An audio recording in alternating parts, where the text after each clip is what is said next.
NAAM. This is Sundri Kaur for the cycle of the goddess that you are. Today I'm going to speak to you about the energy of this new moon on the 18th December. That is the last new moon happening on 2017, and it happens in Sagittarius at 7:30 Spanish hour, that is universal time frame. In this new moon, we are having an stellium, that is, we are having all the personal planets placed in Sagittarius. We have the moon and the sun together in a conjunction in Sagittarius, creating the opening moment for you to plant your intentions, your decisions to grow for the coming moon cycle and for the coming 6 months until we get the full moon in Sagittarius. And also we have Venus, that is setting our will, our desire to go for it. And also we have Mercury in Sagittarius. Mercury is retrograding, so instead of being something that helps us to see better and clearer what we want to plant in this opening moment, it's more giving us this confusion. It's not the moment to record any video or to make any long speeches.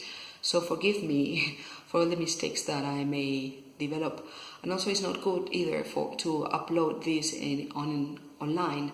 So there will be many things and many disadvantages happening because of the fact of Mercury being retrograding. But anyway, we have this stellium in Sagittarius that is putting on the table for you to plant your intentions this very much Artemis energy of opening to new things, of widening your horizons, searching for the truth, studying and traveling to get to know other regions of the world. This could be the topics for you to plant your intentions of growth for the coming 6 months and for this moon cycle, if we didn't have other aspects also happening. And this is what I'm going to comment to you right away. And then I will tell you a little bit about the myth of Atalanta, that is a very Artemis woman-like, no? It's a woman very influenced by the myth of, or by the energy of Artemis, but she's a woman. And this is what I want to explain to you right away with the other aspects in this moon cycle, the other planets that we have. And that is that this stellium of these personal planets that are the ones that most affect us in Sagittarius, in this new moon, are making an aspect with Uranus retrograding in Aries. Uranus retrograding in Aries is asking you to have an eye and reevaluate all these wanting to do things on your own way that we have been feeling in the last months of 2017. It's asking you to assess the way you do your things and who you are, because it's in Aries, that is who I am, my identity. And how is it working? Is it working properly when I do things according to who I am or the way I'm doing them in the moment? So this is what Uranus retrograding there is asking you to reevaluate. So the energy of the moon is not that super happy, go for it, super straight away, because we have this Uranus retrograding in Aries. But also we have Chiron that is starting to walk directly since the 5th December. And Chiron is about our wound. It's the unhealable wound. The wound we have from our birth or from our early childhood that is setting to us a big limitation that we cannot heal, that we cannot overcome. And that is making us doubt on our capacity, feel very vulnerable, feel that we are not able, feel weak. So instead of being a goddess like Artemis, we are more like a woman, like this Atalanta, which myth I'm going to introduce to you right away after I speak about Neptune. And that's the point. We have all this stellium of personal planets, that is what is really affecting us in the more individual sphere, contacting Chiron. So all this, what we've been recapping and analyzing all these months since June about our wound, that perhaps we were able to put aside for a while, now it's really smashing us and it's really affecting us. So we will be seriously doubting whether we are able, whether we are deserving it, all this primal doubt that I've spoken about in other videos. And so the point in this moon is to just don't get stuck there, but consider the far more interesting than being a super goddess like Artemis. You are a superwoman, you're like this Atalanta, no? You are a woman, and from this wound, from this primal wound, from this limitation, you get to much more interesting and much more inner power point to stand from and to battle the world. That is what this energy from Artemis is putting on the table. And to end with this limitation picture, we have to see that very, very, very close to this stellium, 4 degrees apart from this stellium, well, a little bit longer than, could be 10 degrees away from this stellium, we have also Saturn in conjunction with Lilith. Saturn is about the limitation, it's about the structures, our inner structures. How do we structure ourselves, who we are, no? How we structure our life and our beings. And we have Lilith, and Lilith is the black moon, like saying, it's meaning the dark energy, the dark feminine energy, when we are not loving and caring for the others, but when we are envious for what other women have. And often, or traditionally, this Lilith was what we could envy from our friends. She's taller, she's much more beautiful than I am, she's smarter, whatever. But now that we have this access to internet and our closest surrounding has become literally the whole world, every woman in the world is presenting to us this Lilith, this limitation. Because she is so clever, it points out to me that I am not. Because she is so beautiful, it points out to me that I am not beautiful, and so and so. So we get into envy envy these virtues, the shiny other one that the other woman is. I've spoken about this in other videos before, so I encourage you, if you're interested, to go backwards and review all those videos when I spoke about NAAM and the shine in the others, and how the only universe being the shiniest makes us shinier. But today my point with this Lilith is that when you see your wound and when you see what you are envying in others, this is really pointing to you, where do you have to work on? And so the invitation for this new moon is really to plant in these areas where you see that you are envying others, and instead of putting the energy on the others outside of you, out of your range of action, of really focusing on yourself and setting your intention and your energy on working on yourselves, on these things that Chiron and Lilith and Saturn setting up what is this limiting to you in Capricorn are pointing out. On top of that, if this was not enough, we also have Jupiter and Mars in in Scorpio. Scorpio is very intense and very much of an envious sign. And so this Jupiter is increasing that energy, and Mars is getting you into action without thinking, without reflecting much. This energy there is perfecting and will come to full perfection with the trigone in Neptune in Pisces by the 2nd of January 2018. And this Neptune is asking you about, again, the ideals, the fashion, where is perfect. So it's going to increase this feeling of I am not perfect. and reinforce these aspects of Lilith. I may speak about this a little bit more in the next video with the moon on the 2nd January. But that energy is there. But in overall, I think it's all explained. And so here is how the myth of Atalanta, I hope, is going to make you see clearer where you are with all this story and with the energy of this new moon, so that you can really plant your intentions of growth according to a real vision of who you are. And there it goes. So Atalanta is a woman that has a wound from the beginning, because she was abandoned both from her father and her mother, and she was raised in a forest by a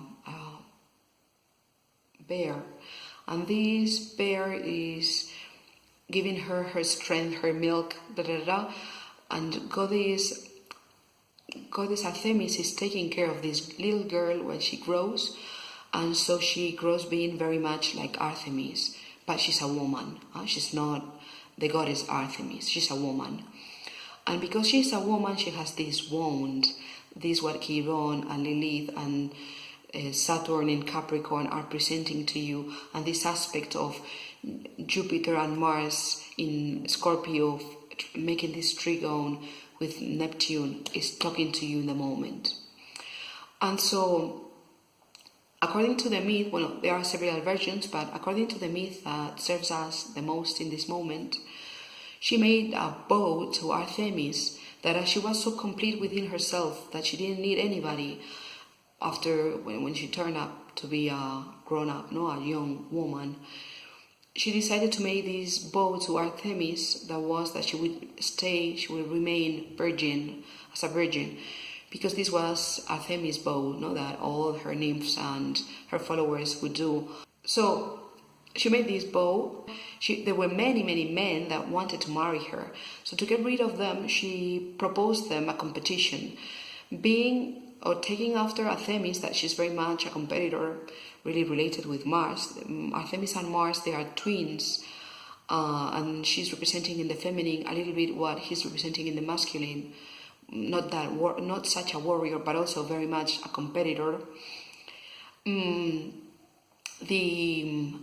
Atalanta tells to these men that wanted to marry her, okay, I would marry whoever of you wants me on a race. And as she was very, very fit and she had trained seriously, nobody could defeat her. And so this is how these men were dying until HIPOMENES pops up. HIPOMENES, says the myth, is the son of Neptune. And so this is how Neptune sneaks into the myth. And this HIPOMENES liked her very much. He found her pretty and interesting, but was not a stupid guy. So he brought with him 3 golden apples from the Garden of the Spirits. The same apples that Hercules gathered from this garden. And those 3 apples had been given to him by Aphrodite, because of love, because she was a bit fighting with Artemis for not wanting Atalanta to have a boyfriend or to get engaged in any aspect. And so Aphrodite gives him these apples so that he would throw them in the race so that Atalanta would stop and get them, and so he will win her. And so this is how it starts. And somewhere when I was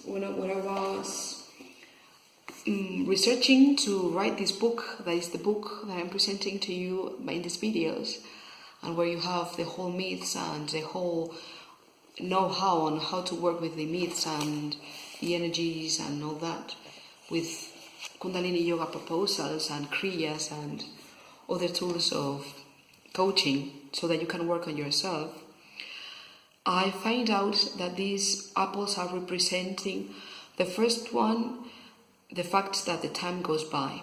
And so at that moment, Atalanta had not ever considered that she was young and full potential, but that was not going to stay forever, that she would eventually have to face the time passing. And so with this first apple, HIPOMENES is putting into the mind of Atalanta this fact that she's not going to stay young and strong forever, but all the way around, that she will have to face becoming old, being alone, eventually being sick and having to die. And so she gets the apple, she gets this, she keeps racing, and then he throws the second apple. So with this apple, she gets also the love, the feeling of this love that is not just because of my benefit, not just because of my focus, not just because of what is of my interest, but what is the interest of love. There is a bit this Neptune coming up, this something bigger, something more transcendent, the universal love, which Neptune is presenting in this moon cycle. And when they are about to finish the race, HIPOMENES throws the second apple, which is the meaningful difference that this love can make in her life. That is, that yes, she's going to have to face the time going by, getting old, dying, and what for? Only if you share your life with somebody meaningful or for a project that is meaningful to you, then all this process of having to face aging and dying and becoming sick before dying and all that could eventually be meaningful. That has to do a lot also with Sagittarius, with this moon in Sagittarius, and has had to do a lot with what Chiron is presenting and what Lilith and Saturn in Capricorn are presenting to us in this moment. So finally, HIPOMENES wins, and he wins also the hand of Atalanta. And this is how they married, and well, the myth continues, and according to that, Artemis, for having been broken that bow that Atalanta made to her, punishes them both and turns them into lions. And so they are the lions that pull from the chariot of Sirius, that is the Demeter, and also Cibeles. In Madrid we have the incarnation, the Roman version of this goddess, Sirius, is Cibeles. And we have a very famous fountain statue that is called La Cibeles, where you can see, and for all Madrileans it is very obvious, that both lions were pulling from this chariot of Sirius, Cibeles. And so these are Atalanta and HIPOMENES turned into lions. So what I want you to consider to make the most of this myth is, was Atalanta self-sabotaging? Or is it really Sagittarius, or this Artemis, Sagittarius energy, opening your horizons and giving you another point of view on what your vision was and making you reconsider what is worthy? So when you see these, and when you see your human side with this aspect with Chiron and with this Lilith and the whole thing, have an eye on you yourself as this Artemis, and see also how this Atalanta is perhaps setting this possibility of being more authentic, or of being able to grow a real brother and sisterhood by linking and by releasing and relating to each other's wound, not having to be the super perfect goddess Artemis. Bueno, this is a bit what I wanted to present to you, so that you can really work on the depth of your wound, work on the depth of these limitations, and really plant something meaningful that is just not the ideal for perfection or the idea to magically overcome the limitation, but to really work with what is there in your soul and in your wound, this clay, so that you can build up the human you are and the goddess that you are, but raising from this human side. Satnam. I hope it worked for you.